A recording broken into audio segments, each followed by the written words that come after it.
Hey, how's it going, guys? Garcia here with a pretty special portfolio update. So, this update is for all my OCD peeps out there who love nice, round, even numbers. We are at $120,000, and it's pretty cool to be here. So, today I'll go over what's going on, any posts I've done on Twitter, and I'll give the shout outs at the end of the video. So, let's get to it. In the main account, small account, we were up 1.9% today. On the week, we're up 13.3, 30.9 in the past month, 36.5 in the last 3 months, and that is year to date and all time. So, what happened today? So today, it looks like Tesla just kept going up, man. Tesla keeps going up. And I'm sure you guys are looking forward to seeing what I'm doing about this meteoric rise with the covered calls. And I will go over that. And it's not pretty.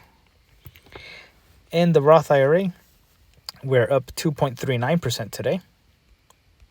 11.1 in the past week, 26.9 in the past month, 15.2 in the past 3 months, 26.4 year to date, 26.2 in the past year, and same thing all time. So here we've had, let's see, have I made any moves here? I did, yeah.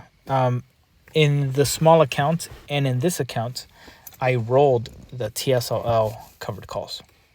So you'll notice they're up to $14, guys. They're up almost at the same price where I sold them at back in December. I sold these for like $14.80. Let's just say around here. And I mean, look at that. To be able to have, I mean, could you imagine just buying a bunch of shares at $5? I mean, that's incredible. Look at that. $5.19. 172% returns in less than 3 months, guys. My God, I should have bought more back then. But hey, woulda, coulda, shoulda, right? Okay, but let's go over the covered calls. These covered calls, I did a roll. So I rolled the 1050s. So I had $10.50 covered calls expiring next week, and they were deep in the money. Like the delta was like at 0.9 something. It was just ready to get assigned. And instead of getting assigned, I am just going to see how far I can stay ahead of the stock price, and maybe not even ahead, maybe just try to keep up with the stock price without getting assigned, and see if I can do it by paying a minimal amount of per roll, So you'll see that the cost is $12.36. The reason is I paid 2 cents per contract for this roll. Ideally, I would have wanted to pay 0, make it a net roll, nice even roll. But the reason I'm okay with paying that small amount is that I was able to roll up a whole $1.50. So that I'm able to take advantage of capital appreciation. So now I rolled up 1 month ahead, and I went up $1.50 in strike.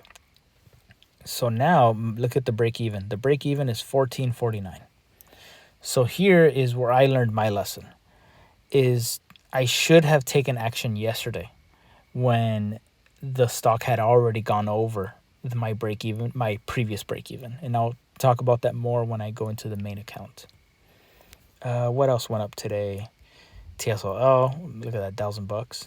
But look at the covered call was down by 500. ENVX went up today. Palantir was kind of flat.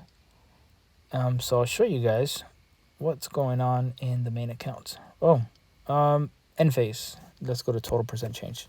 So total percent change on the ENVX long call, I'm down -7%. I am down 3% on the TNA calls. Total percent change here. Man, I made some pretty decent picks here. With the 3 choices I decided to focus my portfolio on, on TSLA, Palantir, and ENVX. And I think ENVX is going to catch up soon. I think ENVX is going to be one of those stocks that is going to start getting some love. But I don't know if the market is going to give them the premium they deserve so soon. So that shows, my conviction shows, is reflected with how much money I have in it. So now with the big account. Big account is flat as hell today. Look at that. It was up $173 or 0.1% today. Should be up. Yeah, up 9.4 in the past week. Up 28.6 in the past month. Up 25.7 in the last 3. Up 38.2 year to date. 18.4 in the past year. And all time 9.2%. So it is nice. And let me, like, it's just insane. Like, let me go back just to look at this nice, even, not even a penny over or under 120 grand, guys. Like, it's nice to just see like a nice even number. I don't think we're gonna get this again unless I do another cheeky deposit. So, you know, hey, I'm gonna let you guys know I did a very small deposit today to kind of bring it up to 120 grand even. I did not think I was gonna get so close with the cents. So hey, it was nice to be able. I think I deposited like $60 to the account, so it was nice to be able to get it right there. And yeah, let's go. Oh, actually, here. So this is actually what I did want to talk about. I'll go to total percent change. So right now I'm down on the Palantir $27 calls still. They were a little worse earlier today, but they're getting down. They're getting down to my credit. Ideally, I do want to buy these back at a 70% profit now. I've been holding these for quite a while now. So I am going to want to just hold it. I don't see Palantir really shooting up so high up before earnings, but I'm learning my lessons. I'm learning my lessons live with you guys, sharing what I learned when I learned them.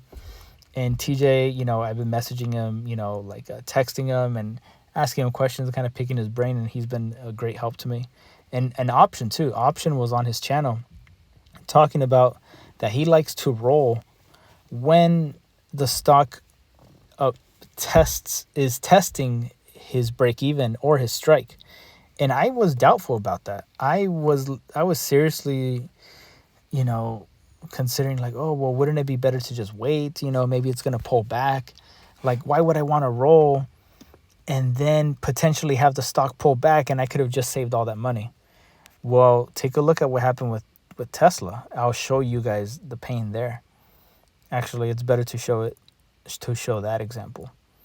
So here, the $205 call has turned into a $215 call. So I rolled this contract today, and it cost me $30. I was willing to pay $30 and be able to roll up to a nice even 215. And the reason I did that is because I just want to go up as high in strike as I can and just try to keep up with Tesla. If Tesla just keeps going on a rip and a rip and a rip, and if I see my total return dwindle down below 2,000, I might just close out the poor man's covered call completely, you know, and wipe my tears with the 2,000 in profits. So you'll see here. Oh my God, guys. Let me actually open up that trade, or open up. That was expiring. Was that expiring on the 19th?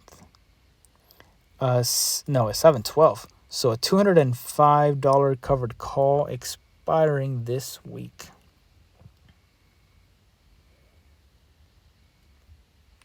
Wait, was it expiring this week? I think it was.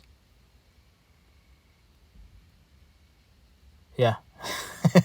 Oh my God. Oh my God, you guys. So I initially received 300 buckaroos for this covered call, guys. Let this be a learning lesson, you know, something to ponder when you are selling covered calls. Hey, we're all learning here. So I received, was it 300 when I actually, I don't know if it'll show it here. Let me see. Yeah, because I think I sold it somewhere around here. I think I got around $300 if I recall. I got like, yeah, I must have sold it sometime around here. Well, since I sold it, it went up by a 1,510%, which is not good for option sellers. It turned into a $4,170 contract that I would have to pay $4,000 to close when I could have just paid $300, $200 a couple weeks ago. Even a couple days ago, I could have paid a couple $100. And yeah, between this week, I could have paid, $500 to close it or roll it. And I didn't. I chose not to. And I even posted about it, you guys. I even posted, oh, it's getting tested. Tesla is shooting up like crazy this week. It was a $205 strike. So on July 1st and 2nd, yeah, it was July 2nd. I was posting about that right before Tesla popped off too. I said, hey, I could roll this up to $230 just for 2 more weeks, and I could stay ahead of the stock. I chose not to. And that is a lesson I learned, and I'm just sharing it with you guys so you don't make the same mistakes I have.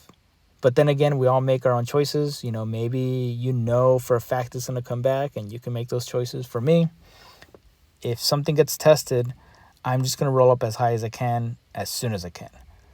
And my lesson is learned here because I could have rolled to a $230 strike, but I was only able to roll to a $215 call, a strike, for the same amount of money because Tesla had already shot up even higher. So the further and further this covered call gets deeper and deeper and deeper in the money, it becomes more expensive to roll, not cheaper, not less. So even though you're waiting for time to run out the clock, I was waiting for extrinsic value I was trying to squeeze out a little bit more juice out of that lemon.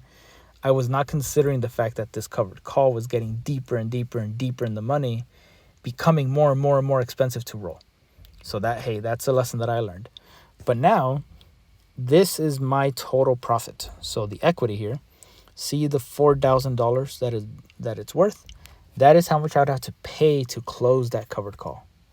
$4,000 coming out of my pocket to pay that. Okay, I'm down $4,000. But look at the long call, guys.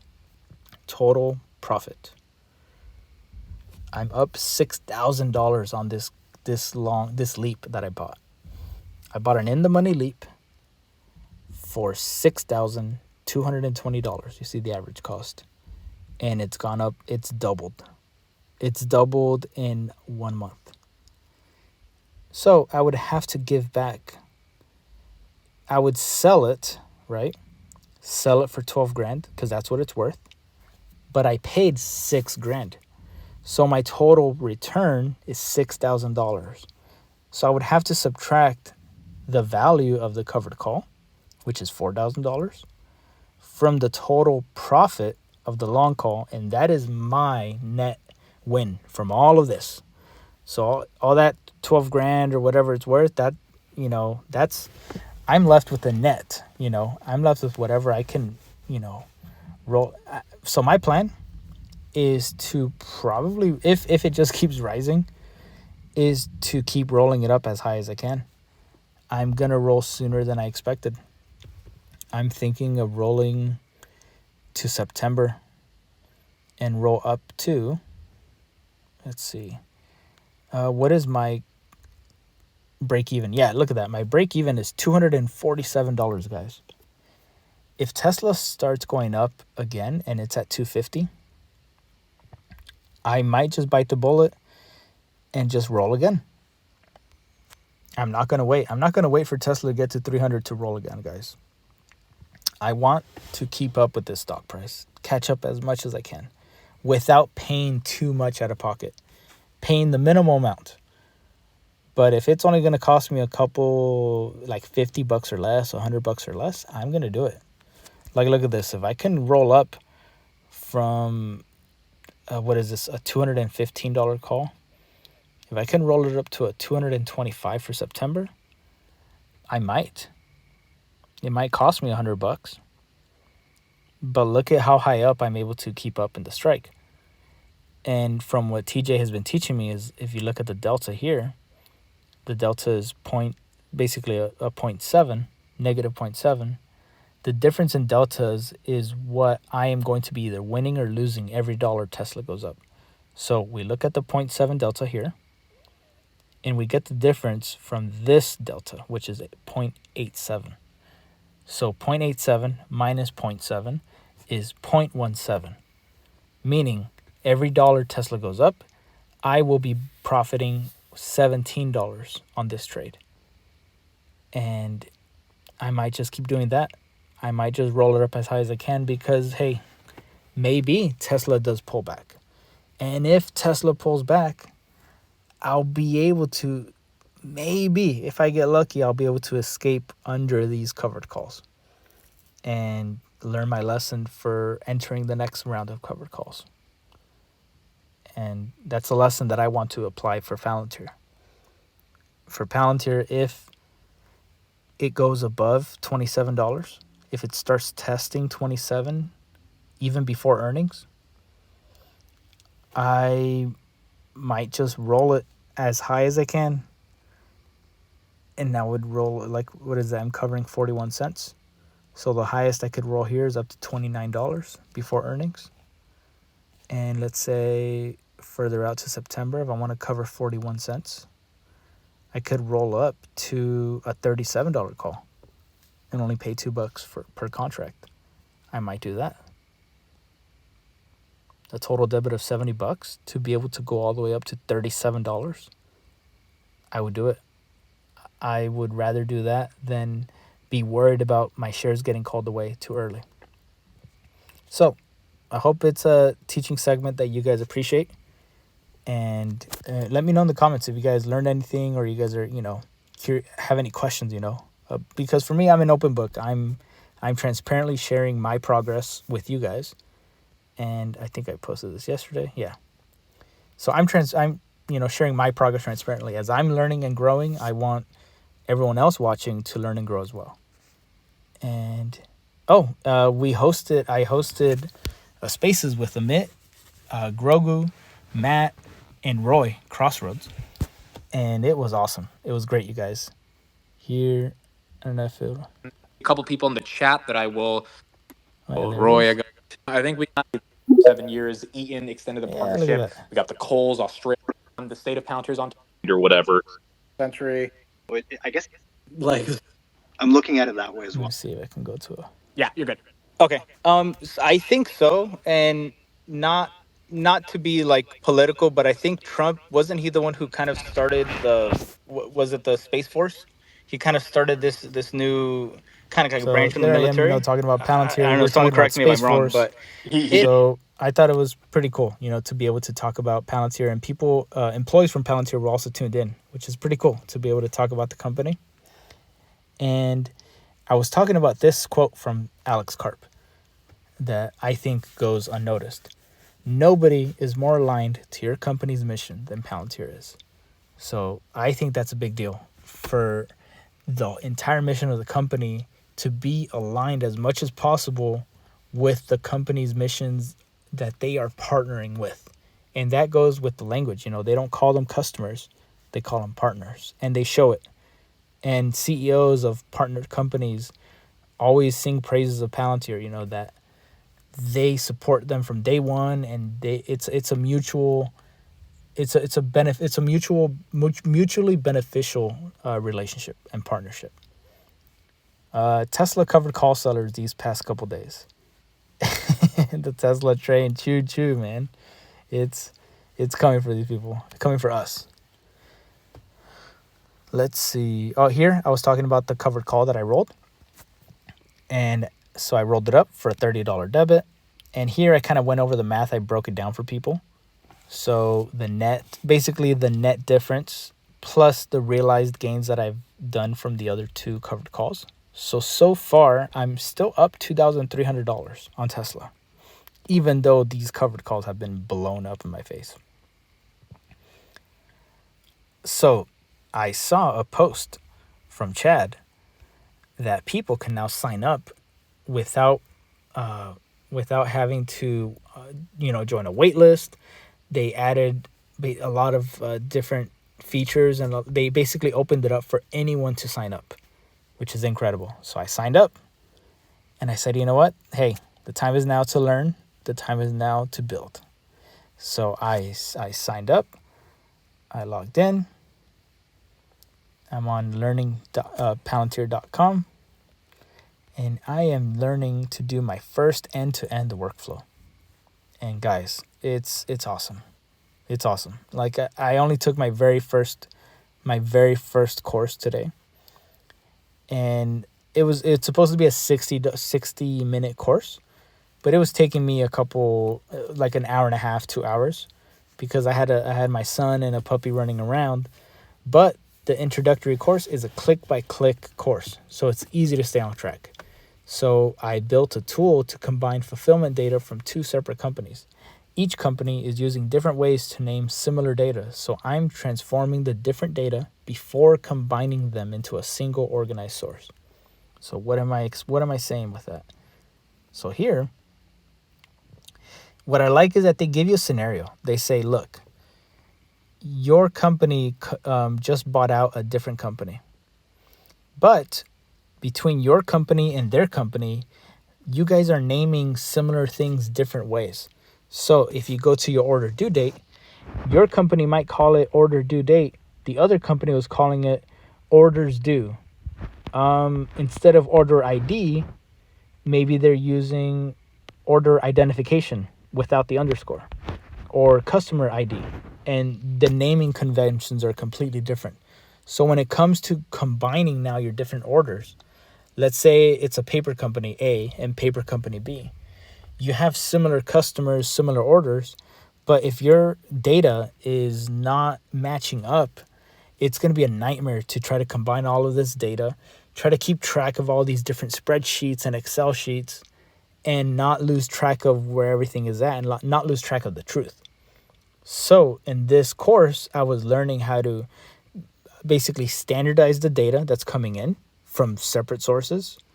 And once it's all combined and transformed and it's all cleaned up, I'm able to now combine the data from the two sources properly. And now I'm able to extract information that we need to now run this tool. And this tool is to be able to fulfill orders properly in time and send it out to customers. And tomorrow I'll post more updates.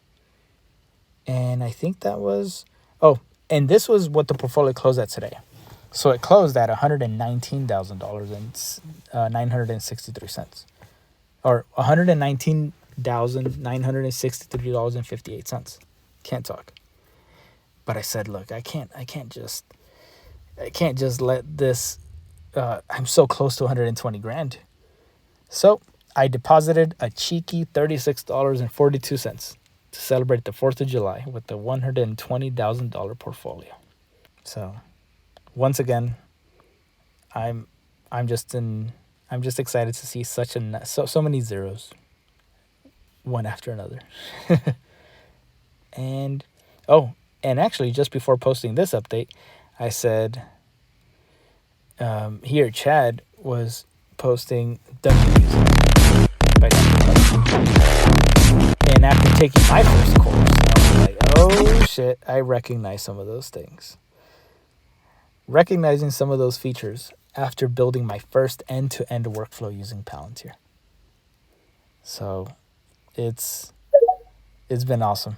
It's been awesome to be able to actually use the software and have Palantir employees too, like reach out to me personally and like my posts or like comment under them, and just interacting with them. It's great. It's great to be able to actually use the software now, even after all these months or even years of knowing about the company, knowing about their financials and the story and the CEOs, but now to actually be able to put my hands on the software, not go based off of anybody else, for me to be able to use it, it's special. It's and I think you guys should sign up too.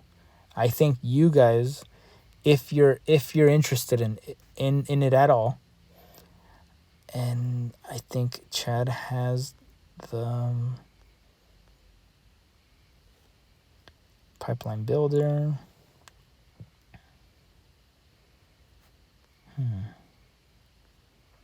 Building talking. Yeah, build with AIP. I thought he had it as a separate post, but I think it was I guess he did it as a response. Let's see. Announce. Official, was it? Oh, here it is. Yeah, so go to build.palantir.com to sign up. So if you guys are interested, I think you guys should give it a go. Try it out for yourself and let me know what you think. And with that, I'll end it here. Thank you all for watching. Thank you everyone in this list for supporting the channel. And I hope you guys have a great night. Have a happy 4th of July. And I'll see you guys. Maybe I'll post an update tomorrow. I don't think I have anything to post tomorrow, though. Markets are closed. So, have fun, guys. And I'll see you guys on Friday.